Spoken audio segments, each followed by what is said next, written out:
प्रिय छात्रों, पिछली क्लास में मैंने भारतीय समाज की उस सांस्कृतिक, भाषिक एवं बहुत हद तक वैज्ञानिक और ऐतिहासिक तत्वों एवं तथ्यों को रेखांकित किया, जिसके तहत एक स्त्री निसंतानता को लेकर के ज़्यादा चिंतित और दुखित होती है, जबकि पुरुष उतना नहीं होता है। इसलिए निसंतानता को के पक्ष में दिया जाने वाला एक बड़ा तर्क यह भी होता है कि वंश कैसे चलेगा। वंश चलने से तात्पर्य अपने संतान के रूप में व्यक्ति अपनी पहचान इस दुनिया में छोड़ना चाहता है, छोड़कर जाना चाहता है, ताकि बच्चे के रूप में उसकी पहचान बनी रहे। रामेश्वरी के पास जब कोई हथियार नहीं बचता है तो वो अंतिम हथियार चलाती है। कौशिक जी लिखते हैं, रामेश्वरी कुछ कुढ़कर बोली, तुम्हारी समझ को मैं क्या कहूँ, इसी से तो रात दिन जला करती हूँ। यहाँ तक बात सामान्य है। आगे की बात ज़्यादा ही महत्वपूर्ण है। भला यह तो बताओ कि हमारे पीछे क्या इन्हीं से तुम्हारा नाम चलेगा? यानी वंश की वृद्धि के लिए अपनी संतान तो चाहिए ही चाहिए। अगली बात, अब ये बार ऐसा लगता है कि राम जी दास जी नहीं काट पाएंगे।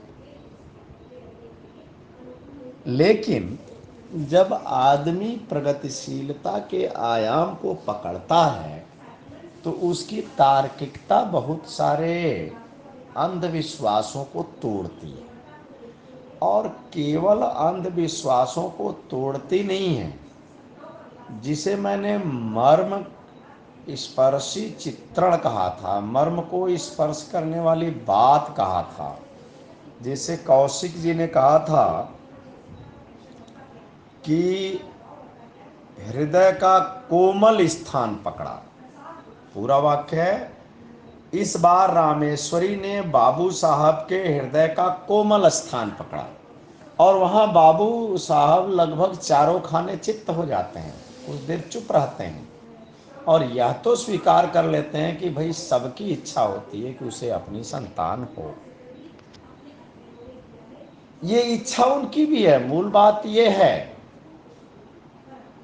लेकिन अब इस इच्छा पर पर्दा डालना पड़ता है। अब समस्या ये आती है कि आप जो सच्चाई है उस पर पर्दा क्यों डालना चाहते हैं? क्योंकि कई बार सच्चाई कह लीजिए या उसको यथार्थ बोध कह लीजिए, उसके लिए यह आवश्यक होता है कि उस यथार्थ जनक परिस्थितियों के को स्वीकारते हुए अपने कर्तव्यों और उत्कृष्टतम कार्यों के द्वारा आगे बढ़ने का ही नाम जिंदगी है। एक जगह पे किसी एक कमी के कारण आप ठहर कर चुप हो जाएं, खड़े हो जाएं, उससे जिंदगी नहीं चलती है। इसलिए यहाँ पर सच्चाई से मुंह मोड़कर एक दूसरी दिशा पकड़ लेना यथार्थ से पलायन नहीं है, सच्चाई से पलायन नहीं है, बल्कि जीवन संघर्षों से और जुड़ने का नाम और आधार है। और रामजी लाल जी इसी आधार को पकड़ते हैं और कहते हैं, कौशिक जी लिखते हैं, बाबू साहब हंसकर बोले, अरे तुम भी कहाँ की पोच बातें लाई, मतलब कहाँ की ये बेकार बातें तुम लेकर के चली आई कि भाई वंश कैसे चलेगा। वंश चलने से बहुत कुछ नहीं होता है, ये आगे उन्हीं के तर्कों से स्पष्ट हो जाता है। नाम संतान से नहीं चलता। अगर तुम ये कहना चाहती हो कि तुम्हारा संतान हो जाएगा, इससे तुम्हारा नाम चल जाएगा, लोग तुमको जानने लगेंगे, ऐसा नहीं है। संतान मान लीजिए कि हुआ भी लेकिन नालायक निकल गया तो नाम चलेगा कि बदनाम चलेगा? इसलिए संतान अगर है, कुल मिला के भाव ये है कि वो पहले ही स्पष्ट कर चुके हैं कि ऐसा कौन मनुष्य होगा जिसके हृदय में संतान का मुख देखने की इच्छा न हो। वो इच्छा है, अगर है पूरी होती है तो ठीक है, नहीं तो ये जो तर्क है ये बहुत बड़ा तर्क नहीं है, बहुत बड़ा आधार नहीं है कि आपके बाद इस दुनिया में आपका नाम आपकी संतान से ही चलेगा। उसके बहुत बड़े आधार हैं आपका यश चलाने के लिए, आपका नाम चलाने के लिए। उसके लिए आपको अच्छे कर्म करने पड़ेंगे। इसीलिए बाबू साहब कहते हैं नाम अपनी सुकृति से चलता है। सुकृति मतलब आपने कितने बढ़िया काम किए हैं, सुंदर कामों से चलता है, उससे आपका यश फैलता है। वो उदाहरण भी देते हैं, तुलसीदास को देश का बच्चा बच्चा जानता है। अब देख लो, तुलसीदास की संतान को कोई जानता है क्या? तुलसीदास अपनी संतान के कारण जाने जाते हैं, निसंदेह नहीं जाने जाते हैं, लेकिन देश का बच्चा बच्चा तुलसीदास को जानता है। क्यों जानता है?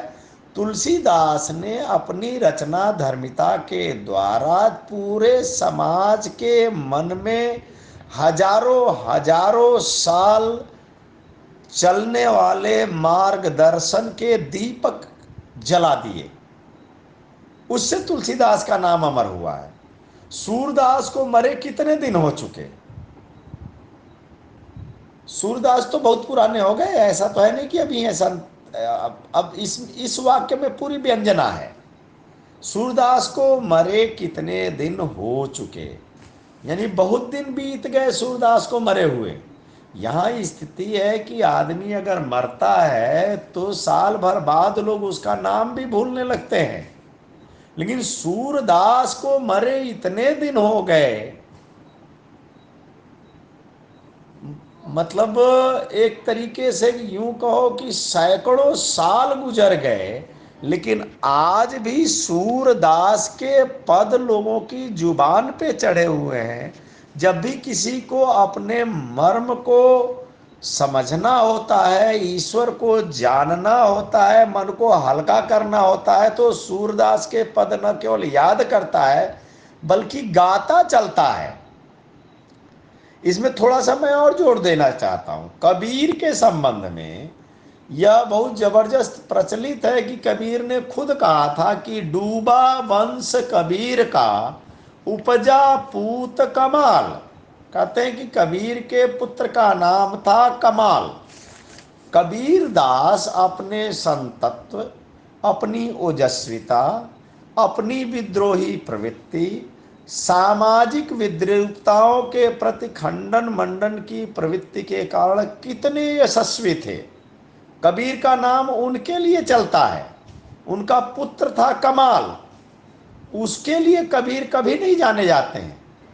इसीलिए बल्कि कबीर कह उठते हैं कि मेरी संतत्व की परंपरा को मेरे संतान द्वारा और आगे बढ़ाई जानी चाहिए थी, वो बढ़ने के बजाय और डूब गई। यानी कि संतान ही आपकी यश और कीर्ति को बढ़ाए, यह जरूरी नहीं है, बल्कि वो यश और कीर्ति को डुबा भी सकता है।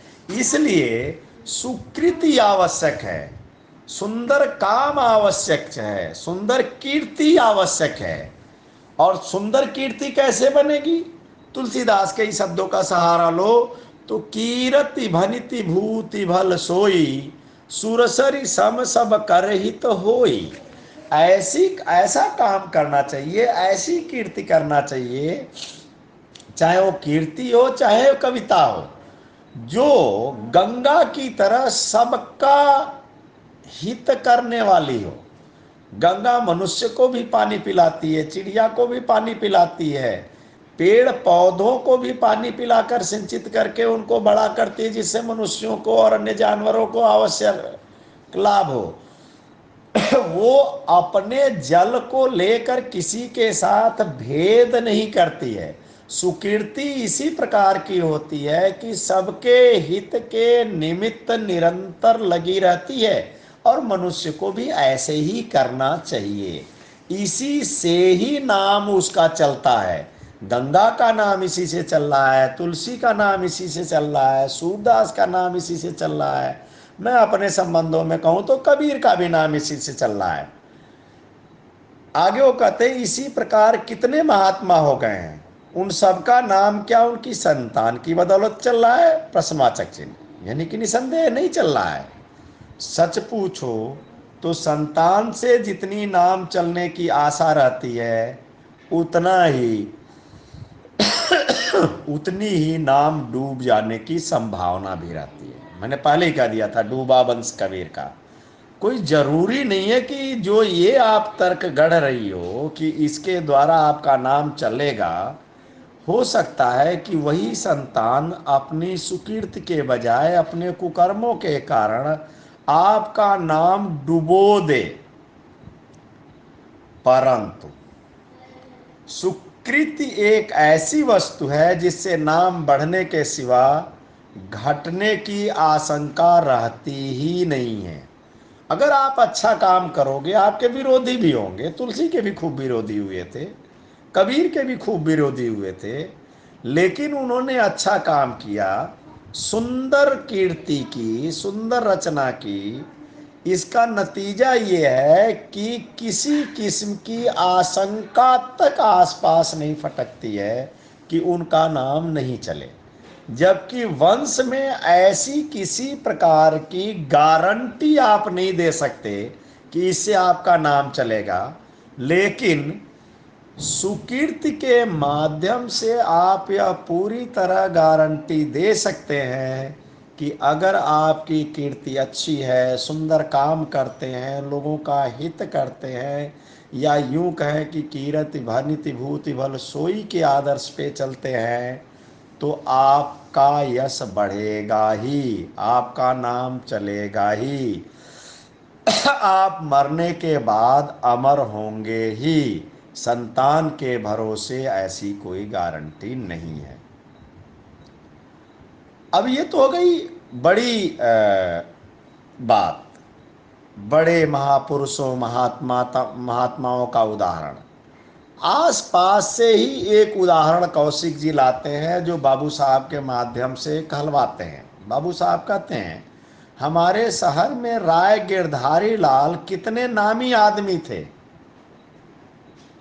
मतलब कई बार होता क्या है कि एक व्यवहारिक उदाहरण बहुत सारे तर्कों पे बहुत भारी पड़ जाता है। तो उन्होंने कहा कि हमारे शहर में राय गिरधारी लाल कितने नामी आदमी थे। राय गिरधारी लाल का बहुत नाम था। अब अगली बात जो प्रश्नवाचक चिन्ह के साथ है उसको सुनो। उनके संतान कहाँ हैं? यानी कि कोई भी राय गिरधारी लाल के बच्चे आजकल कहाँ है जानता है क्या? ये कोई नहीं जानता। फिर जानता क्या है?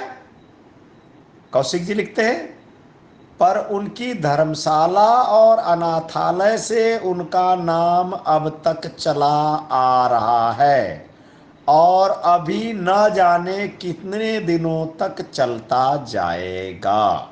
ये सबसे महत्वपूर्ण बात है। यानी कि कोई नहीं खोज रहा है कि राय गिरधारी लाल के बच्चे कहाँ हैं, क्या कर रहे हैं। क्यों? क्योंकि वो कोई ऐसा काम नहीं कर रहे हैं जो सताए गए पीड़ित मनुष्य के प्रति किसी भी प्रकार का कोई उत्साहपूर्वक या उत्कृष्ट काम कर रहा हो, इसलिए उनको कोई नहीं पूछ रहा है। लेकिन खुद राय गिरधारी लाल जी ने जो काम अपने समय में कर दिया, और वो काम क्या था? धर्मशालाएं बनाई, अनाथालय बनवाए। इसके कारण राय गिरधारी लाल को सभी जानते हैं। उनके कितने बच्चे थे, वो बच्चे कहाँ हैं और क्या कर रहे हैं, उनको नहीं जान रहे हैं। जब उनको ही नहीं जान रहे हैं तो ये कौन पूछेगा कि इनके पिता यानी कि राय गिरधारी लाल कौन थे। तो राय गिरधारी लाल अपने सत्कर्मों के कारण जाने जा रहे हैं। अपने पुत्रों के कारण नहीं जाने जा रहे। एक बात और है, रामेश्वरी हार नहीं मानती, अतः वह फिर से सवाल दागती है। Rameshwari within inverted single inverted comma, शास्त्र में लिखा है जिसके पुत्र नहीं होता उसकी मुक्ति नहीं होती। यह भी एक महत्वपूर्ण हथियार है जो रामेश्वरी बाबू साहब को चुप कराने के लिए चलाती है। इस हथियार का क्या नतीजा निकलता है, इसकी चर्चा अगली क्लास में।